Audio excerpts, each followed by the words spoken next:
Raj, Tina needs to use the restroom. Can you take her? What? You want me to take her? I'm a guy. I don't even know how that works. Come on, please. It'll be real quick. You just have to stand there. No way. You go. Come on. No, you go. Come on. Your mom must have taken you pee-pee one time. Do I look like a mom? Okay, you know what? I'm sick of all this arguing. I just want you to take Tina to the bathroom one moment. Right. Okay, fine. Our ride's here.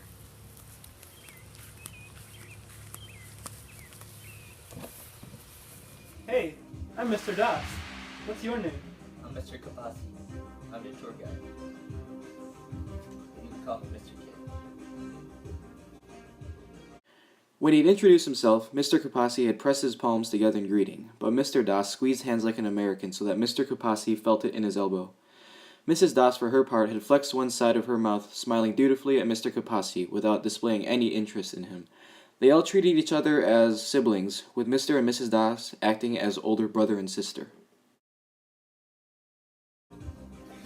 This is my wife, Mrs. Das, and these are my 3 kids, Ronnie, Bobby, and Tina. Can we just start going already? Alright, yeah, we can go, but first let's take a safari selfie. Jeez!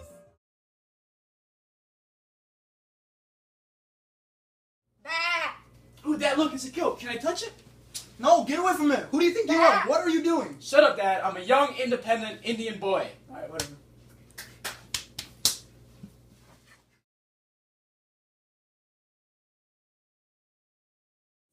So, tell me a bit about yourself, Mr. Das. Well, I was born in America. I met my wife in high school. Loved her till this day. And now I'm a science teacher in school. And yeah, and I love my job, I love my life, and I love my wife and kids.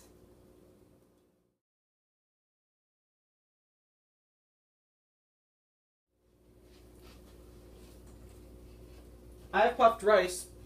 You guys can't have any, though. It's all mine. How much longer are we going to be in this car? About 2.5 hours. Ugh! And it's so hot in here. Oh my god, I'm sweating. Does this car have air conditioning? Yeah, I don't know, I paid for it, so. You paid for it. You paid for it. You paid. No, you didn't. It was 50 cents. There's no way you paid for it. You're that cheap and expensive for my needs. Like, oh my god, you wouldn't pay an extra 50 cents so I could ride comfortably. Do you know how long we live? Life is short.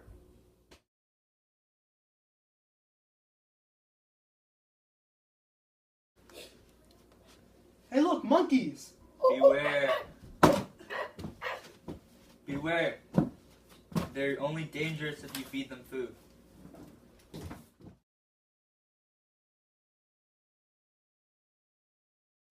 Ooh, mommy, do mine too. You messed me up. I'm trying to decorate my nails in peace. You don't even need nail polish. Boys aren't even here. You're 7 years old. Please, just let me decorate my nails in peace. Sorry. Dear God. Moron. So, Mr. K, tell us about yourself. I work in a doctor's office. Oh, so you're a doctor. No, I'm an interpreter. Why do they need interpreters? To help translate the patient's languages so the Oh. doctors can help. Oh, that's cool. Don't you get bored of doing the same stuff over and over again? I love my life. I never get bored. Wow. That job is so romantic. What's so romantic about that? Well, think about it. You probably knows like at least 10 different languages. I used to. I forgot most of them. Yeah, but what makes it hot is how you're so important to the process. Well, think about it. The patient could die if you messes up. And if that isn't hot, I don't know what is. I appreciate that. Yeah. Mr. Kapasi had never thought of his job in such complimentary terms. To him, it was a thankless occupation. He found nothing noble in interpreting people's melodies. The job was a sign of his failings. In his youth, he'd been a devoted scholar of foreign languages, the owner of an impressive collection of dictionaries. He dreamed of being an interpreter for diplomats and dignitaries, resolving conflicts between people and nations, setting disputes of which he alone could understand both sides.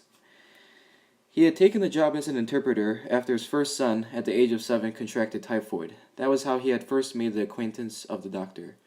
At the time, Mr. Kapasi had been teaching English in grammar school, and he'd barter his skills as an interpreter to pay the increasingly exorbitant medical bills. In the end, the boy had died. But then there was a funeral to pay for, and the other children who were born soon enough, and the newer, bigger house, and the good schools and tutors, and the fine shoes and the television, and the countless other ways he had tried to console his wife and to keep her from crying in her sleep. And so when the doctor offered to pay him twice as much as he earned at the grammar school, he accepted. Mr. Kapasi knew that his wife had little regard for his career as an interpreter. She never asked him about the patients who came to the doctor's office or said that his job was a big responsibility. For this reason, it flattered Mr. Kapasi that Mrs. Das was so intrigued by his job. Unlike his wife, she had reminded him of its intellectual challenges.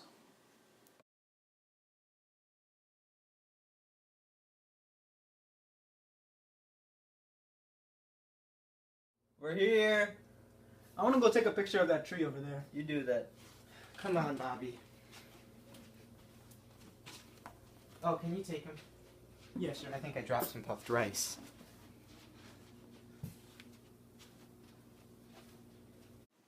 For this reason, it flattered Mr. Kapasi that Mrs. Das was so intrigued by his job.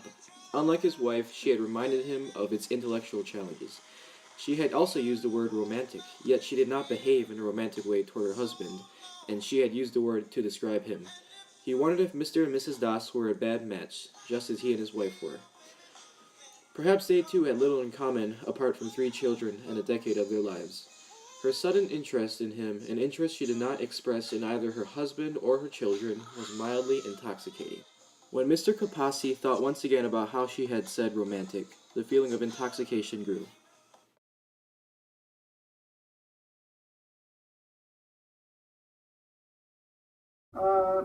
Hey guys, let's take a group photo. I'll take the picture. I'm down for that. No, please sit in the front. I'm gonna put Bobby in the passenger seat next to you, so, yeah. Move in a little bit. I can't get everybody in the... Oh, can I get your address? Yeah. Just, it's, so we can send him pictures later of our, yeah, all our pictures. Perfect.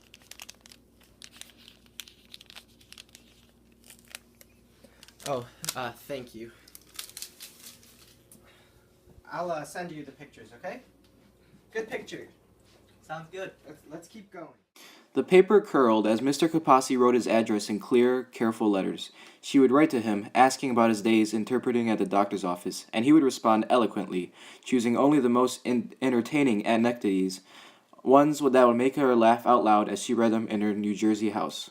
In time, she would reveal the disappointment of her marriage and he his. In this way, their friendship would grow and flourish. As his mind raced, Mr. Kapasi experienced a mild and pleasant shock. It was similar to a feeling he used to experience long ago. After months of translating with the aid of a dictionary, he would finally read a passage from a French novel or an Italian sonnet and understand the words, one after another, unencumbered by his own efforts. In those moments, Mr. Kapasi used to believe that all was right with the world, that all struggles were rewarded, that all of life's mistakes would make sense in the end. The promise that he would hear from Mrs. Das now filled him with the same belief.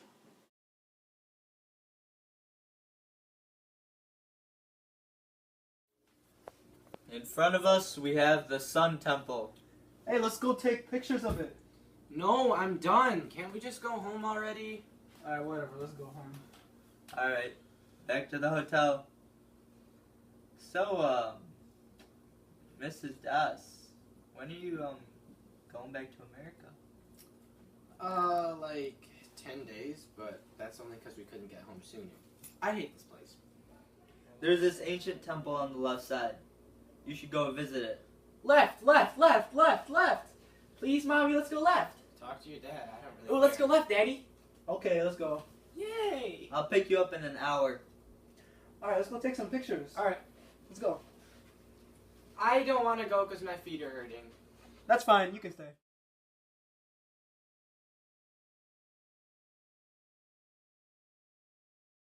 Oh, that's a brave boy you got there. Yeah, no surprise. He's not ours. What do you mean? I mean, how do you not know what that means? He's Asian. He's obviously not our child. It all started back in high school when Raj and I were destined to be together. We even went to the same college together. We got married in high school, for God's sake. We had our first child, and then that's when my life started going downhill. My life just revolved around that one boy. All I did was paid attention to him. Everywhere I stepped, I'd see him or one of his toys. I just couldn't handle it. But Raj, he never had a problem. He never got fat after the baby like I did. He never came home sad. He loves his life. He loves everything. But I don't. I'm stuck here with my terrible life, my terrible children, and my terrible husband. What should I do? Is it pain you feel, Mrs. Das? Or guilt?